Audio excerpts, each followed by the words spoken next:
মুরগির বাচ্চা বড় করতে তো সবাই চায়, কিন্তু বাস্তবতায় কম বেশি আমরা সবাই পিছিয়েই থাকি। গরমকালে মুরগির বাচ্চা বড় করা সহজ, কিন্তু শীতকালে বাচ্চা বড় করাটা ততটা সহজ নয়। মুরগির বাচ্চার শরীর গরম রাখার জন্য শক্তির প্রয়োজন, আর এই শক্তিটা আসে খাবার থেকে।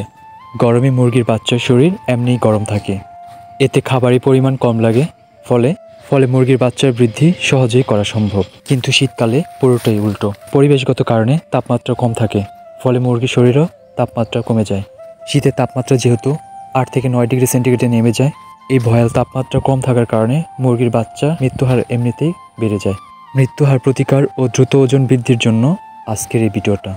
আসসালামু আলাইকুম রহমতুল্লাহ, আশা করি ভালো আছেন। ভিডিওর থাম্বনেল দেখেই বুঝতে পেরেছেন আজকে কী বিষয় নিয়ে আপনাদের সাথে হাজির হয়েছি, তাই বেশি কথা না বলে মূল বিষয়ে চলে যায়। যেহেতু শীতকালে তাপমাত্রা কম থাকে, ফলে মুরগির শরীরেও তাপমাত্রা কমে যায়। তাই এই সময় মুরগির বাচ্চার শরীর দ্রুত ওজন বৃদ্ধির জন্য উচ্চমান সম্পন্ন পুষ্টিকর খাবার নিশ্চিত করতে হবে। ফ্যাট ও প্রোটিনের কম্বিনেশন যাতে ঠিকঠাক থাকে সেই বিষয়ে নিশ্চিত করতে হবে। শীতকালে মুরগির বাচ্চার যথেষ্ট ওজন বৃদ্ধির জন্য আমরা যে খাবারগুলো দিই: চাউলের খুদ, গমের ভুসি, ভুট্টো ভাঙা, খৈল ভাঙা, আর সাথে হচ্ছে শুটকি মাছ। শুটকি মাছটা আপনারা গুঁড়ো করে খাবারের সাথে খাওয়াতে পারেন। একটা বাচ্চা মুরগি প্রতিদিন 5 গ্রামের মতন খাবার খায়, তাই মুরগির শরীর গরম রাখা ও দ্রুত বৃদ্ধির জন্য এই খাবারগুলো আপনারা আপনাদের মুরগির বাচ্চার খাবার তালিকায় রাখতে পারেন। শীতের সময় বাচ্চা মুরগির দ্রুত ওজন বৃদ্ধি ও তাপমাত্রা বজায় রাখার জন্য খাবারই হচ্ছে প্রধান হাতিয়ার। ক্যালোরি হচ্ছে শক্তির একক, তাই কোন খাবারে কত ক্যালোরি আছে সেটা বিবেচনা করে সঠিক সময়ে সঠিক পদক্ষেপে খাবারগুলো নিশ্চিত করে আমরা মুরগির বাচ্চাগুলোকে খেতে দিব ইনশাল্লাহ। তাহলে আমাদের মুরগির বাচ্চা সুস্থ ও পাশাপাশি বড় হবে ও তাপমাত্রা বজায় রেখে বেড়ে উঠবে। আর খাবার পানি হিসেবে আমরা সবসময় চেষ্টা করব কুসুম কুসুম গরম পানি সকাল, দুপুর ও সন্ধ্যা এই 3 বেলায় এই পানিটা দিতে চেষ্টা করব।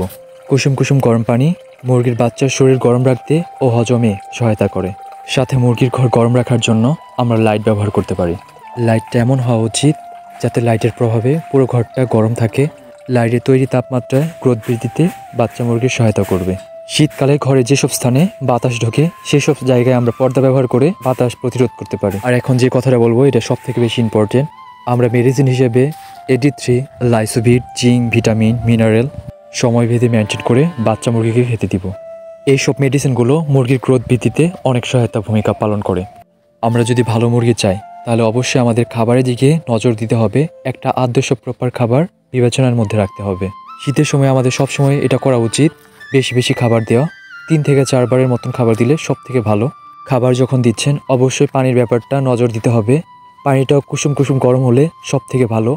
যদি ঠান্ডা পানি হয় সেটা আমরা অ্যাভয়েড করে চলতে পারি।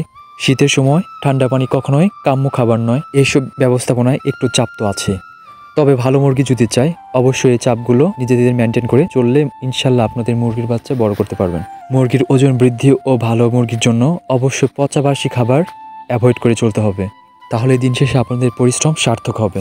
আল্লাহ তাআলা আপনাদের সবাইকে সুস্থ রাখুন, আপনাদের মনের বাসনা পূর্ণ করুন। খুদা হাফেজ।